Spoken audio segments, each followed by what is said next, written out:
Окружена со високи планини, во југозападниот дел на Македонија се наоѓа плодната рамнина Пелагонија. Од стари времиња таа е позната како богата житница.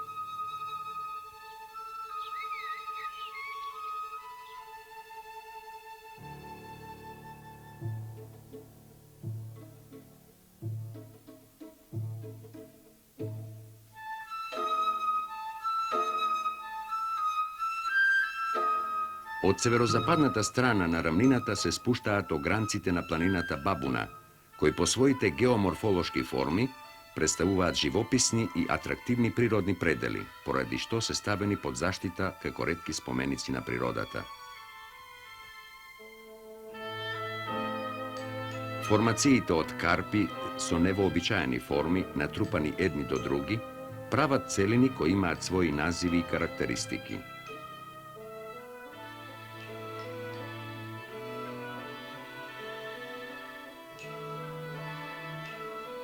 Почнувајќи од најисторената групација, позната под името Маркови кули, на која се наоѓаат остатоците од силно укрепена стара тврдина, а во нејзиното подножје е расположена и средновековната населба Варош, кон север се нижат групациите со чудни називи: Зеленик, Кукул, Главица, Единок, Липа и Сурун, како и групацијата со највисокиот врв познат под името Златоврв, што се издига на 1422 метра надморска височина. Токму под врвот, како во гнездо на гигантска птица, се наоѓа манастирот посветен на успението на Света Богородица, повеќе познат под името манастир Трескавец.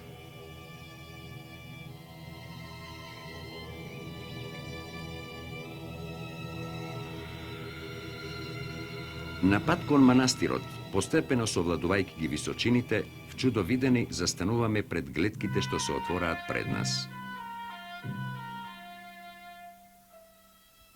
Понекогаш, гранитните стени со своите од природата извајани форми се причинуваат како да се стадо на одамна изумрени праисториски животни, кои биле скаменети во моментот кога легнале да пландуваат. Друг пат, тоа се митолошки божества што се собрале за да ја поделат власта на судбината на луѓето. Неколку на едно место групирани стени личат на голема фигура на овчарски пес кој скаменет бдее над стадото што пасе негде под зидините на манастирот.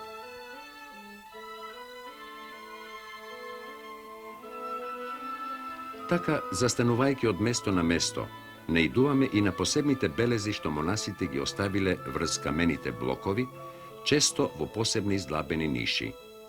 Во нив непознати зографи извеле ликови на светители.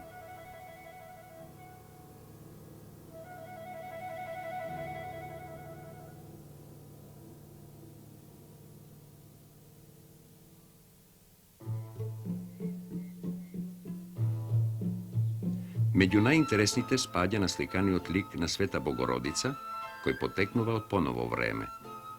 Ваквите врз камените блокови насликани ликови, спрема легендите се врзуваат за визијата на некој калугер од монашкото братство, кој настојувал местото да го одбележи врзувајќи го за чудотворната моќ на светителот, кому обикновено му е посветено тоа место и го носи неговото име. Овие белези наедно представуваат и патокази кон манастирот, кој поради својата местоположба се покажува невидлив за оние кои одат по патеката, се додека не се пристигне во неговата непосредна близина. Гледан од надворешната страна, манастирот личи на тврдина. Во средината се наоѓа големата црква, а околу неа се изградени во различни временски периоди мноштвото згради на конаците.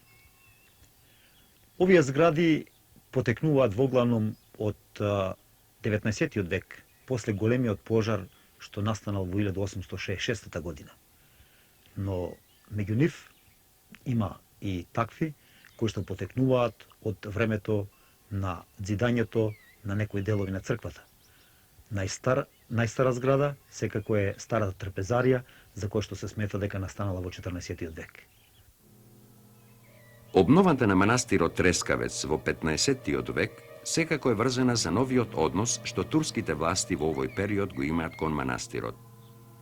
Во Тапу Тахрир Дефтерот од 1476 година стои запишано дека манастирот со султанска наредба бил ослободен од данок и од сите други давачки. Тој бил заведен во турските документи како собственост, мул на митрополитот Давид.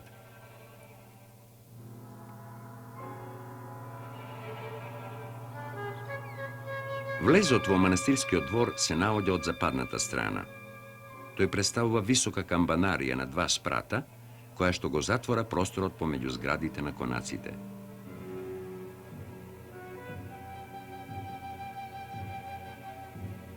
Со отворањето на големата дрвена порта, пред нас се покажува старата црква со своите живописни куполи и подосна доградените затворени тремови.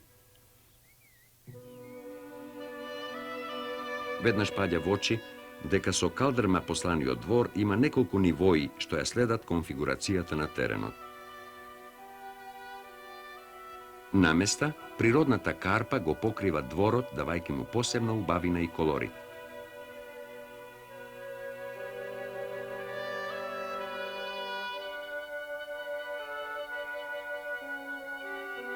Мноштвото големи квадратни и правоаголни блокови, разместени околу влезот на црквата и пониските оградни зидови, на просторот му даваат посебна убавина, разбивајќи ја монотонијата на калдрмата. Живописниот двор го окружуваат двоспратните и едноспратните згради на конаците, изградени по еден упростен, но многу функционален план. Во предниот дел, една половина од просторот го сочинува пространиот чардак, а во задниот дел, втората половина од просторот, се во камен изградените монашки келии и гостинските соби наменети за гостите во деновите на празникот на патронот на црквата, Света Богородица. Но овие конаци потекнуваат од периодот по 1866 година, кога во големиот пожар настрадал поголемиот дел од старите конаци. Од сочуваните надписи на мермерни плочи поставени над влезните врати на секоја гостинска соба, се гледа дека во обновата учествувале поголем број од прилепските еснафи, кои веднаш по пожарот собрале средства за обнова. Така, на една од плочите го читаме надписот: во овој манастир Успение на Света Богородица се изгради оваа одаја со залагањата на православните христијани од еснафот Казанџиски. Во продолжението на надписот се наведени имињата на сите дарители и годината 1867. Во 1869 година свој одај изградили еснафите на бакалите и кафеджиите. Така дел по дел, одаја по одаја, никнале денешните манастирски конаци, окружувајќи го манастирот од сите страни.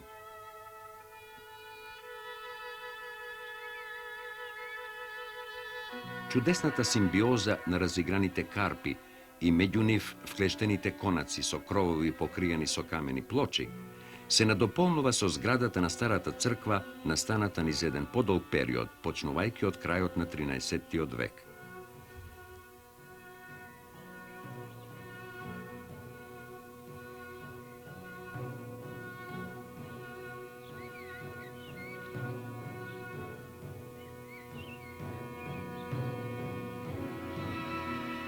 Од првин, според досегашните наши знаења, била изградена една релативно мала еднокорабна црква со прилично високи ѕидови, петострана апсида и осмострана купола, што лежи врз 4 пиластри.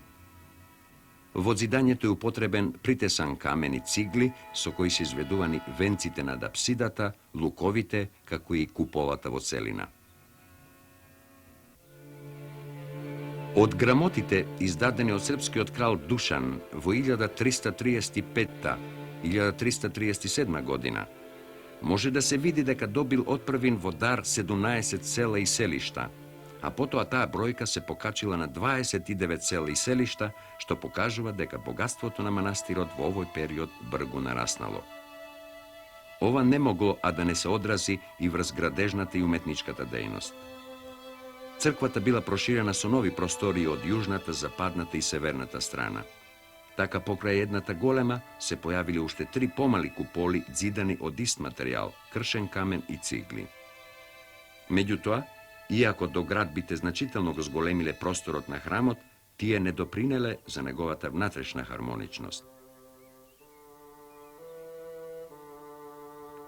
Просторот е разбиен на повеќе помали простори и одделенија со многу влезови и отвори, така што се добива впечаток дека се наоѓаме во лабиринт составен од неосветлени или сосема слабо осветлени простори. Кон доградбите, настанате во периодот на 14. век, во подоснешниот период биле додадени и други, како што е надворешната припрата, која за жал покрива голем дел од фасадите на црквата. Меѓу значајните сочувани надписи ќе укажеме на надгробната плоча на која се споменува работ Божи Дабижив, енохијарот на царот Урош, кој починал во 1362 година и бил сохранет во кругот на манастирот.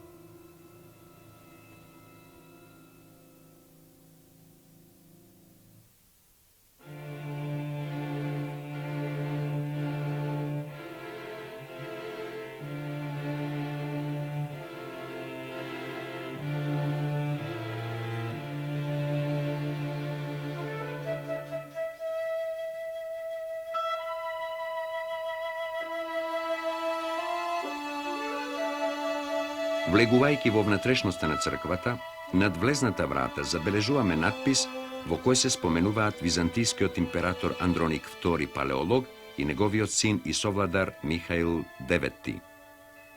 Ова е најстариот досега откриен надпис во црквата, но тој не се поврзува со фреско живописот настанат во различни временски периоди, почнувајќи од првата половина на 14. век, па се до крајот на 19. век.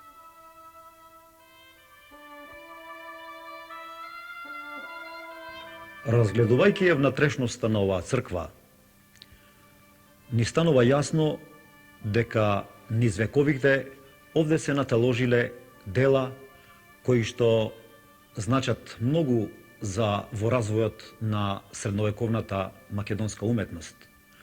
Овде сретнуваме дела настанати од 14-тиот па до крајот на 19-тиот век.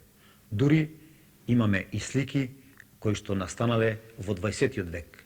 Така, во внатрешноста на црквата, на Трескавечкиот манастир, ние наоѓаме една комплетна хронологија на развојот на македонското сликарство.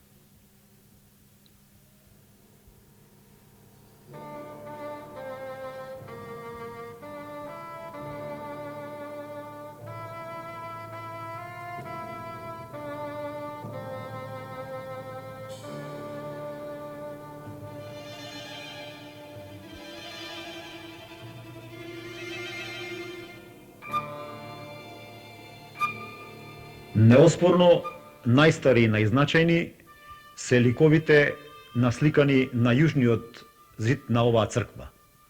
Тоа се 4 млади светители, меѓу кои Савел, Мисаил, Ананија и Азарија. Тие се облечени во прекрасни облеки.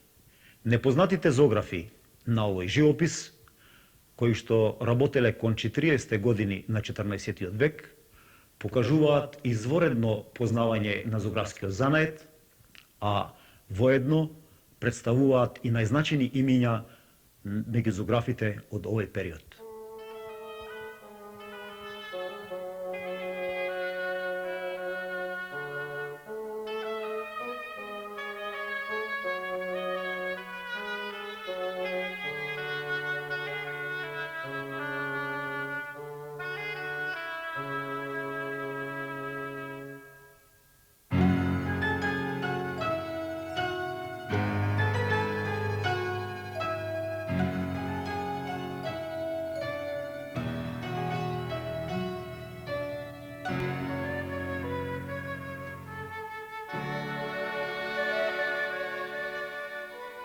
Нивниот цртеж, колорит и моделирањето на лицата и голите делови на телото одаваат раце на талентирани сликари, чии што вредности стануваат уште поуочливи кога ги сликаат композициите што го илустрираат црковниот календар. Одбирајќи само посебни денови во месеците јануари, март, април, јуни и август, Непознатите зографи се приближуваат кон динамиката на композициите од црквата во Старо Нагоричане, насликани од познатите зографи Михајло и Евтихие.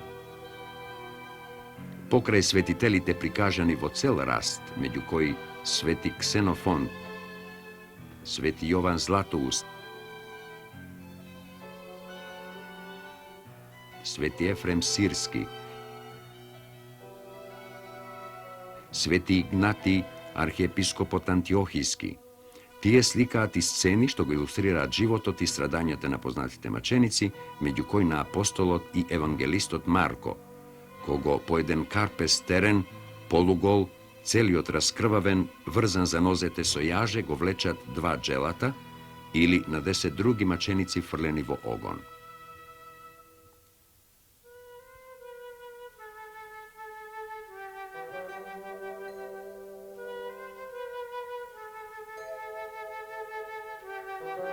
Настојувајќи што пореално да ги наслика маките на во огнот фрлените светители, зографот посебно обработува една од фигурите во предниот план, сликајќи го лицето во ракурс, кој ретко се сретнува во средновековното сликарство во други цркви, освен во црквата Свети Ѓорги во Старо Нагоричане, што уште еднаш творештвото на непознатите трескавечки зографи ги врзува за ателјето на зографите Михајло и Евтихие. Но сепак, анализирајќи го нивниот живопис, станува јасно дека на цртежот и колоритот му недостасува темпераментот на нивните претходници.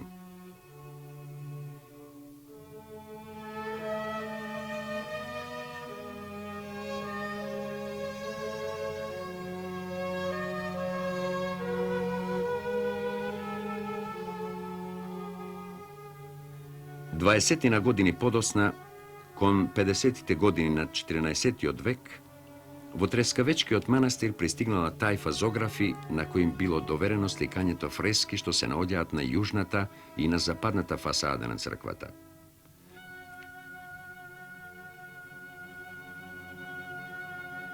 Непознатите зографи овде ги насликале ликовите на Света Богородица со малиот Христос во раце, од типот умиление, како и Света Богородица со малиот Христос седната на богато украсен престол.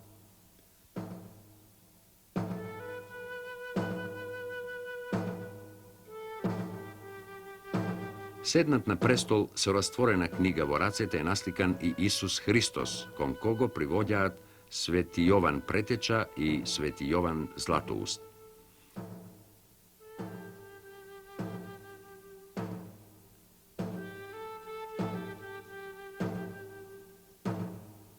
Кон творештвото на овие зографи припаѓаат и двете попрасија на ангели насликани над влезната врата.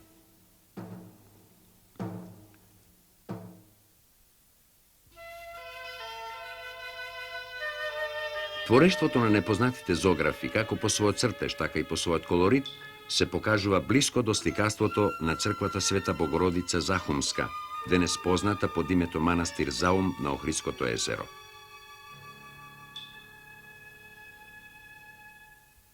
Нешто подосна, секако кон крајот на 60-тите години на 14-тиот век, бил изведен живопис на западната фасада на некогашната капела, што се наоѓала од јужната страна на црквата. Капелата подосна била урната, но останале ликовите на 20 незини ктитори, облечени во богато украсени облеки.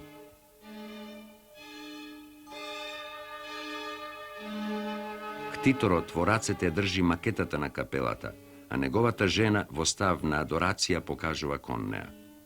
Мажот и жената, ктитори, макетата ја поднесуваат на Христа насликан во нишата на истиот зид.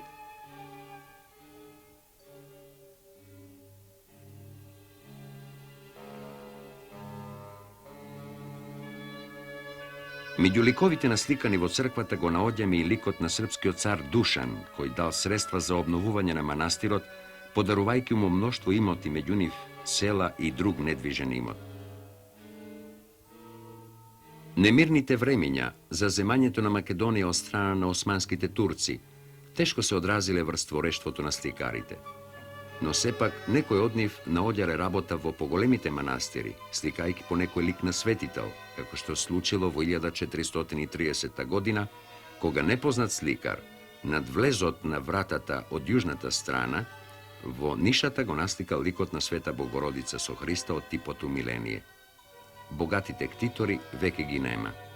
Нужните средства за сликањето, како што стои во сочуваниот надпис, биле собрани со подароци од населението, кое осиромашено не било во состојба во првите децении од робството да преземе поголеми и поскапи акции.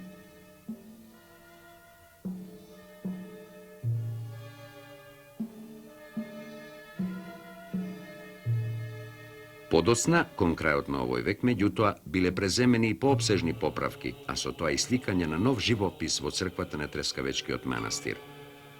Тајфа талентирани зографи, за кои денес веќе се знае дека работеле по црквите на една широка територија од метеорите во Тесалија, преку Костур, Охрид, Трескавец, Свети Никита во Скопска Црнагора и Паганово, во последните децении на 15-тиот век го извеле живописот во еден дел од наосот на Трескавечката црква. Во првата зона насликани се фигури во цел раст. Меѓу нив се Исус Христос, Света Богородица и Свети Јован, која сочинуваат композицијата Деисис. Христос и Света Богородица се насликани како цар и царица веднаш до иконостасот. Кон запад до Богородица е насликан Свети Теодор Тирон во раскошна облека, украсена со крупни бисери, со чудно голема капа и кожен колан, аплициран со метални украси. Во рацете држи токарски обработен стап, знак на достоинство. На страните од пиластерот се насликани Свети Георги и Свети Димитрија, последниот во богата облека не како воин, туку како велможа, со помодна капа на главата, широк појас со убаво извезена крпа во него. Меѓу фигурите го наоѓаме и Свети Меркурие, облечен во панцирна кошула, со шлем на главата и орнаментиран штит префрлен на грбот. На јужниот зид процесијата продолжува со представата на Света Богородица со Христа, Свети Никола, Светите врачеви Кузман и Дамјан, Свети Теодор Стратилат и Свети Димитрие, насликани како пандани на претходно спомнатите фигури на другиот зид. Во втората зона се насликани светители во медаљони, меѓу нив Свети Лаврентие, Свети Григорие и други. Секако, најинтересна е зоната во која се насликани илустрациите на големите празници. Меѓу нив посебно внимание привлекува композицијата Распијатието Христово. Непознатиот зограф настојувал што е можно пореалистички да ја прикаже оваа сцена. Големиот крст, на кој виси мртвото тело на Христа, е забоден во каменито место. Под камењата во пештера е насликан Адам. Ваквото прикажување се смета за многу ретко, а го среќаваме во творештвото на сликарите од Запад. Посебен реализам во прикажувањето наоѓаме и во добро сочуваната композиција Предавството Јудино. На прв поглед се чини се како на композициите во другите цркви. Во средината се наоѓа Исус Христос, десно од него приоѓа Јуда за да го предаде, а лево е заповедникот на стражата. Зад нив разјарена толпа со секери и стапови во рацете. Меѓутоа, Трескавечкиот зограф сепак внесол своји толкувања, сликајки го Христа во поза која покажува дека не му обраќа внимание на предавникот, реалистички обработувајќи ја и фигурата на еден младич кој во десната рака носи фенер, а со левата си ги засолнува очите, криејки ги од светлината. И на крајот, тој посебно ги подвлекува изразите и лицата на учесниците во оваа композиција, потенцирајќи ги грубите до карикатура сведени физиономии, што исто така представува новина во сликарството од овој период. Покрај веќе спомнатите композиции, во наосот се насликани и вообичаените Крштење Христово, молитва во Гесциманската градина и други. Меѓутоа, пратејќи го животот на манастирот спрема изворите и активноста на зографите и градителите, доаѓаме до сознанието дека помеѓу 90-тите години на 15-тиот век, кога црквата беше живописана, и 1570 година, кога на незините зидови повторно се изведува живопис, се случило нешто што предизвикало уривање на источниот дел од црквата. Постои можност уривањето да се поврзе со некоја репресивна мерка, што можела да биде врзана со противфеудалните движења што токму во овој период се разгореле во Прилепско и Мариово. Податоците за извршената обнова ги наоѓаме во еден сочуван надпис во олтарот, во кој се вели дека Стојан Хрнчев со својата жена дал средства да се наслика и украси олтарот на црквата во 1570 година. по време на игуменот манастирски Пахомije и епископот Григорije. Од овој период го прикажуваме живописот во олтарната апсида. Во првата зона, во цел раст, се представени светителите Свети Атанасија Александриски, Свети Василije Велики, Свети Никола и Свети Јован Златоуст. Над оваа зона се наоѓа големата композиција причестувањето на апостолите, како и Света Богородица со Христа окружена со ангели во конхата на апсидата. Иако се придржува до старите шеми, сликарот на овој живопис не располага со големи можности. Тој е занаетчија кој вложува напори, но неговото сликарство не би могло да се вброи меѓу поуспешните остварувања од овој период.